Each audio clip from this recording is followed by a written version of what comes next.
Salut, on se retrouve pour la partie 2 du vlog en Nouvelle-Zélande. Donc ça fait quand même 2 mois je crois qu'est sortie la première, peut-être même bientôt 3. Il s'est passé clairement beaucoup de choses depuis et j'en suis quand même entre guillemets content parce que j'ai pas mal de choses à vous dire et pas mal de choses à vous montrer. Mais clairement aujourd'hui du coup cette vidéo va être globalement basée sur le travail, donc mon expérience personnelle, le travail à Auckland, etc. pour que la prochaine vidéo je puisse un peu plus la dédier aux endroits que j'ai visités parce qu'en général c'est quand même ce qui intéresse pas mal les gens.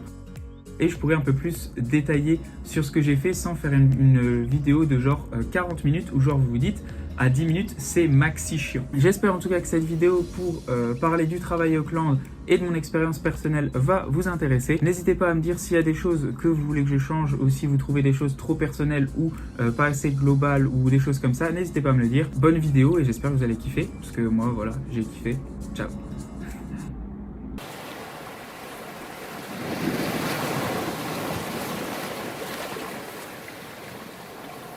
Donc on va parler du travail en général à Auckland, comment trouver, etc.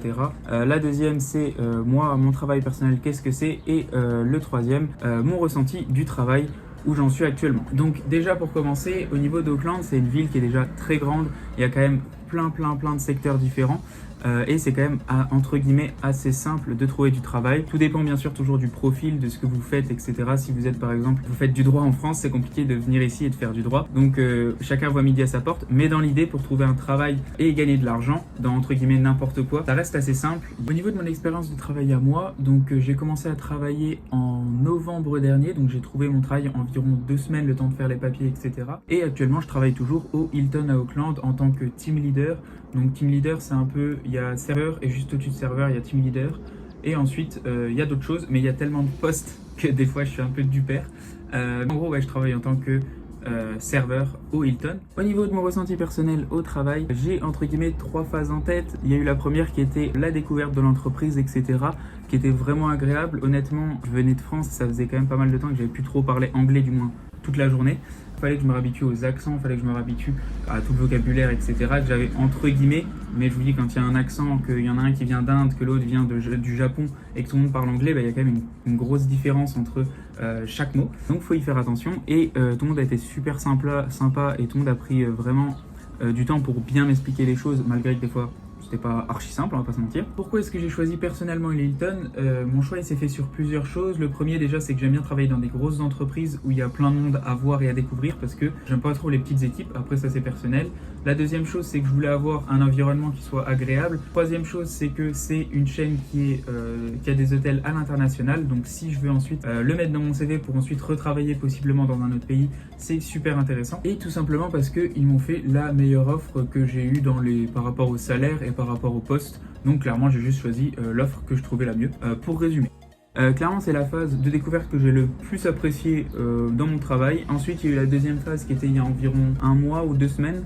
Qui est un petit peu une phase où j'étais un peu dans le train-train quotidien et du coup tu as le côté où tu vas au travail, tu fais tes trucs et pour le coup ça c'est vraiment réel, c'est que même si on voit que les gens surfent en Nouvelle-Zélande ou que vos potes qui sont partis loin ils ont la best life, il y a quand même des moments où on travaille, pour la plupart des gens en tout cas, et il y a quand même un moment où j'étais clairement dans une routine, malgré que j'allais faire des petits trucs le week-end, que j'allais faire quand même des choses qui me changeaient clairement de mon quotidien en France, ça restait une routine. Donc c'est vrai que ça m'avait un petit peu plombé le moral à un certain moment.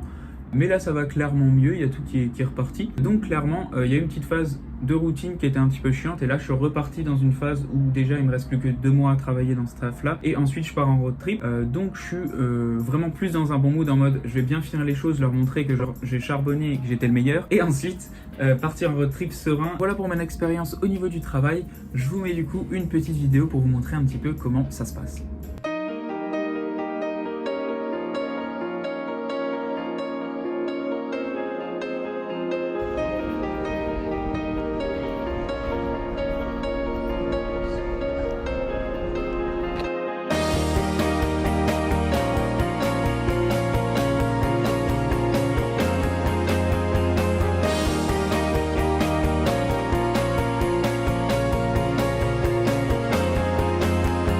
Let's go.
missed opportunities.